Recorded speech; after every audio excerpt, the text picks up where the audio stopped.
Okay. Start.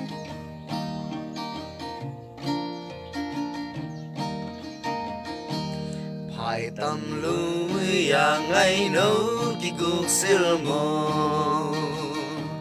ngày nấu in á tên ni cả hôn lễ mà mũ lâu điên tiếng vang lệ cả và mũ á theo dấu rèn ngày nấu chim mùa bằng ấy thơ ta xua xua phải tâm lui à ngày nấu kỳ cuộc siêu mồ yeah ngày đầu in á tên đi à hôn lễ mà